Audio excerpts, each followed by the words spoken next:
কেন? তোর বাপের বাড়িতে আমি থাকতে যাবো কেন? আমি আমার নিজের বাড়িতে থাকবো। না মা, সেটা আর হবার নয়। আপনাকে তো একার এই বাড়িতে আমি রেখে যাব না। কোনো রকম বিপদের ঝুঁকি আমি আর নিতেই পারবো না। তাহলে আমাকে বৃদ্ধাশ্রমে পাঠিয়ে দাও। আমি তো সে কথা বলিনি। আপনার যদি মনে হয় তাহলে আপনি আমাদের বাড়ি থেকে 2-1 দিন থাকবেন, না নয়তো আপনি আমাদের সঙ্গে বেড়াতে যাবেন। এর বেশি আপনাকে অপশন দেওয়াই হচ্ছে না। অপশন মোটে দুটো। হ্যাঁ, দিদিভাই যদি না যেত তাহলে আমি আপনাকে বলতাম দিদিভাইয়ের ওখানে গিয়ে থাকার কথা, নয়তো দিদিভাইকে বলতাম এ বাড়িতে এসে থাকার কথা। কিন্তু দিদিভাইকে না নিয়ে তো আমরা আর বেড়াতে যাব না।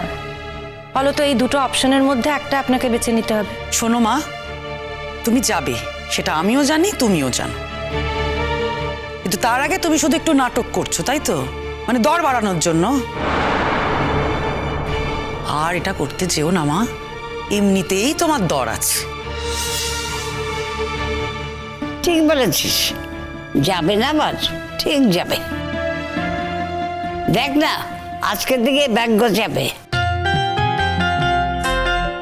তুমি ওভাবে কথা বলো না কিন্তু দিদি। তুমি আমার দিদি না এইসব লোকজনের আপনজন, সেইটাই তো বুঝতে পারছি না। আমারও তো এক এক সময় মনে হয়, যাদের কাছ থেকে তুই এত পেলি সারা জীবন ধরে, তাদের তুই যখন তখন অপমান করিস। তারা তোকে এত করে কেন সেটা একবার ভেবে দেখেছিস? সম্মান করে, ভালোবাসে, তাই করে।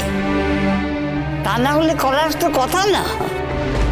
ওরা যে চোখ উল্টে দেয়, তোর দিক থেকে মুখ ঘুরিয়ে দেয়, তুই করবিটা কি বলতো?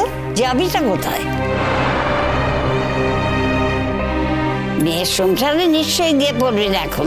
হ্যাঁ হ্যাঁ, আজ আমার ছেলে ছেড়ে চলে গেছে তো আমায়, সেই জন্যই তো, তাই জন্যই তো। খবরদার মা,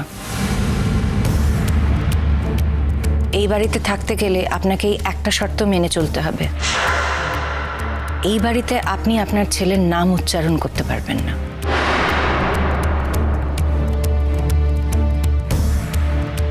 আমার সংসারে আপনার ছেলের ছায়াটুকু পড়ুক, সেটা আমি চাই না।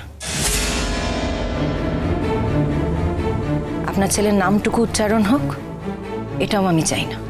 হ্যাঁ মা, আমরা এ ব্যাপারে সবাই একমত। শোনো ঠাম্মি, তোমাকে যদি তোমার ছেলের জন্য দুঃখ করতে হয় তাহলে যাও, খুঁজে নাও ছেলে যেখানে আছে, তাকে খুঁজে নিয়ে তার কাছে গিয়ে দুঃখ করো। কিন্তু যতদিন আমাদের এখানে আছো ততদিন ওই নাম উচ্চারণ করা চলবে না।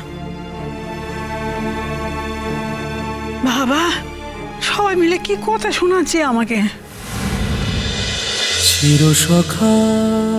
চিরসখা সোম থেকে রবি প্রতিদিন রাত 9টায় স্টার জলসায় ও জিও হটস্টারে।